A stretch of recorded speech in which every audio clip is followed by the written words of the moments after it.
I was an escort who got trapped in a network of sex slavery in Australia. Ask me anything. Please like and subscribe. I worked very hard on this video and I'd appreciate if you would subscribe. Thank you.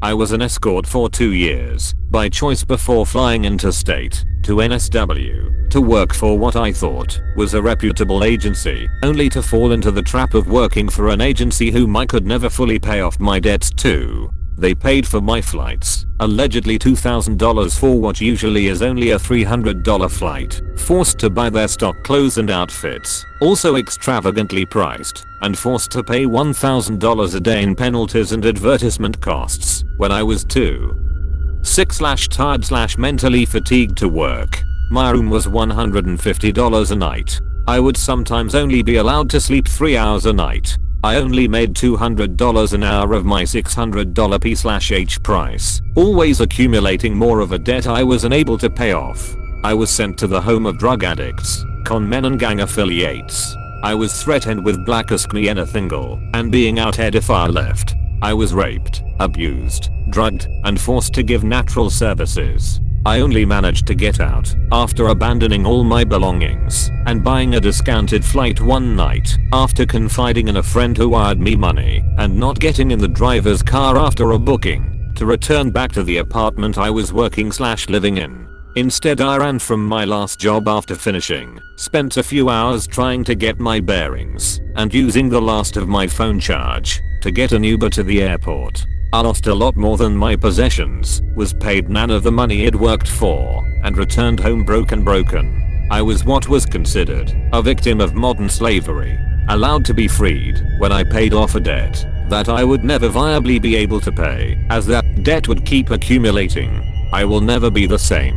But I'm alive. I've been in counseling for the last 17 months. This is a throwaway account to tell my story to the world. I'm currently writing a book on the sex industry within the Western world, Australia, and the exploitation of our girls in the industry. Ask me anything. Is it possible for you to use what you know now to help other co-workers of that or any other agency a way out? Or you'd rather move away from that chapter entirely? I'm in the process of helping girls within the industry and those who've chosen to leave. We only have one organization in my state that helps working girls, at least. We are the only organization not affiliated with a church or externally prejudiced source that is inherently detrimental to workers. We are a place of no judgment, sex positive and health services aimed at helping girls work and helping girls who've made the choice for themselves. If they want to leave, I counsel and offer advice to new workers. I volunteer my time to visit brothels and establishments in my state, offering advice, health tips, distributing resources like booklets on safe sex practices, mental health, and safety advice, as well as giving out free condoms and even just sitting down with the girls to talk about things.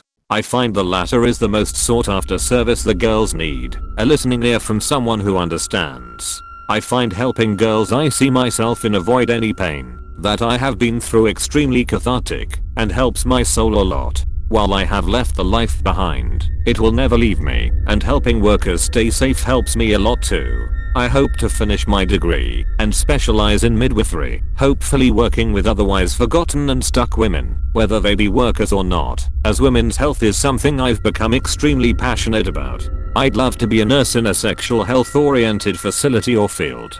If there was less prejudice and more organizations here in my state, I'd volunteer at more of them. While currently, I'm still in the process of healing a very fresh wound that has been my exploitation. When a lot of that pain goes, I'll be able to do more volunteering without as much pain, as many flashbacks, or as much emotional fatigue. I'm still struggling quite a bit to come to terms with what happened to me. It is fantastic that you found your way out. I hope you see that you are an incredibly strong woman. Did you finish nursing school? Do you plan on helping other girls out of this life? Is this strictly a female victimization, or do they trap young guys as well? Did you get hooked on drugs? Were all of you legal age, or did minors get caught up in this as well? Are you afraid for your safety currently? Thank you so much for this comment. I'm now in my final year, after taking some time off to heal from my experience, get EMDR therapy and medications, to help with the trauma, and build a healthy lifestyle. I was ostracized completely for what happened to me. I lost all my friends, and my old self is dead. I'm applying for a postgraduate in midwifery, so I can take my degree to impoverished / under-resourced parts of the world and help women. It has become my only dream, and I couldn't wish to be motivated by anything else. I've been volunteering at a sex worker outreach service at home, but have to limit my time and only take on what I'm able to at the moment, as I find I can get very overwhelmed and scared when reminded of my own experiences. Helping the girls help though. It's something I'll do more of when my own wound isn't so fresh. Where I live, I'm yet to meet more than 2 male sex workers. They are a rarity and are often not employed by agencies here. I did end up developing a cocaine habit whilst working, because it was the only way I could stay awake, alive, and numb enough to get through what I was doing. I also used pot to help me sleep at night, to calm down the anxiety, but I've been off all drugs for 15 months now. My habits stopped when I stopped living a life I needed to run away from. As for soliciting of a minor, I only encountered one girl who was underage. Most establishments I've worked for, including the one I was exploited by, take a copy of your ID, driver's license and passport prior to starting your job. Only one really dodgy place I've worked at didn't do this, but they also ran a lot on employing illegal workers, so their practices were far from safe or legal. As for my safety, I suffer intense PTSD. This makes me fearful a lot of the time, even when there is nothing to be scared of. I suffer nightmares and intense panic attacks. I'm 23 with a Xanax, Ambien, propranolol cocktail to help lower my always high heart rate and calm me down. After this happened, I outed myself as a worker so no one else could do it for me. In God words of Tyrion, once you've accepted your flaws, no one can use them against you. Everyone around me from my old life knows I'm open about what I've survived now to anyone new I meet, and my mother knows. This helped me a lot. I'm not scared of being blackmailed, because the world knows, and I'm not ashamed. I survived. I want to share my story with the world, not hide from it. The only fear I have is employment, but as a nurse, I doubt it'll be much of an issue. I'm a good woman, an empathetic woman. I want to help the world, and who can deny me that? What can people not in the industry do to help those in slavery situations? I wish I could hug you. I'm so sorry there are humans willing to belittle and torture others. Knowledge is power. Bringing an awareness to the reality of what is happening is key. A lot of people, the majority of people, have no idea what is happening in their own backyards. We think of sex trafficking and slavery a third world issue, but it very much happens here, in different contexts, but with the same devastating effects. The best thing you can do is stand in solidarity, share awareness and information that shines a light on sex slavery and trafficking. The more we bring people to awareness of the reality of these issues, the more we can do to stop it. Support local organizations that support sex workers. These places offer safe havens for workers, which are crucial services to stop and help victims of abuse, violence and forced servitude. Changing perceptions is the most important thing we can all do. Letting go of internalized prejudice can save lives. Our work is valid. We are valid. I'm human. And so are you. Thank you so much for your solidarity. I wish more people were as determined to help us. You have no idea the impact it has. The more people who support us, the safer our lives become. And one less girl will be tricked into experiencing the pain I went through. How are you now? Surviving. It's not even been 2 years since this happened, and I've spent most of my time since coming back recovering, healing, and soul searching.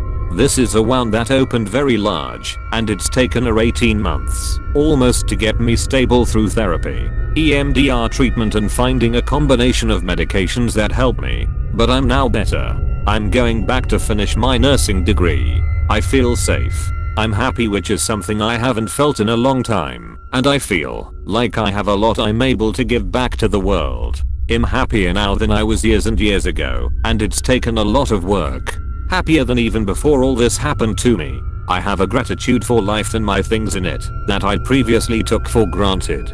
It takes going to hell to realize how much you miss water, I suppose. I'm healing. I have extreme PTSD, and I don't sleep well at nights without a cocktail of sleeping medication, but the nightmares are subsiding, and I hope to be in an even better place in the next 18 months. I've found I've developed social anxiety though. I used to be a carefree extrovert, but trusting people is a lot harder now.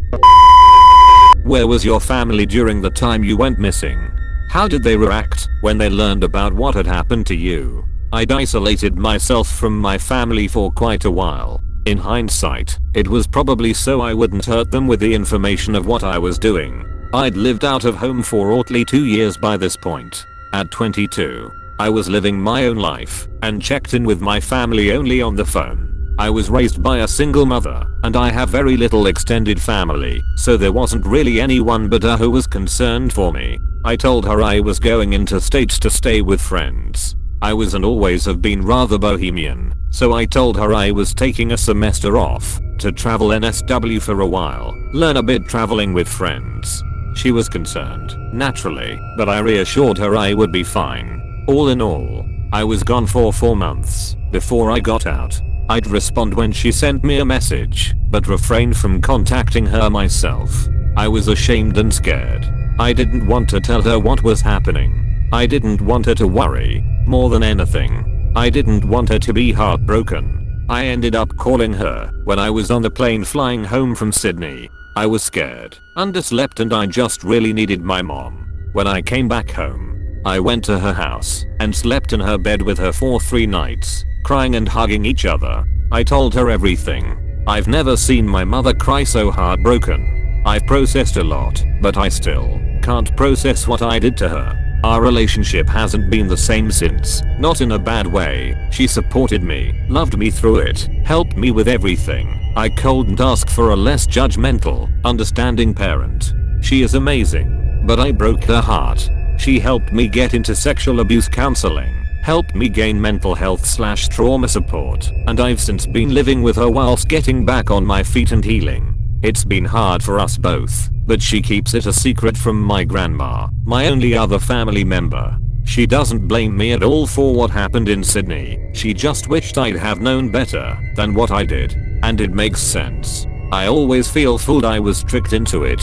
I should have had better judgment, but I trusted too quickly, and by the time I got to my parlor/apartment, I became financially and almost physically trapped. She just wishes I'd never been an escort, but has helped me throughout this entire process with love, respect, understanding, and an unhuman level of strength. Why didn't you go to the police? I was 22, a nursing student, and couldn't risk a police record. In my state at home, prostitution is still illegal, while in NSW, brothels are legal. What I was doing was still considered a crime.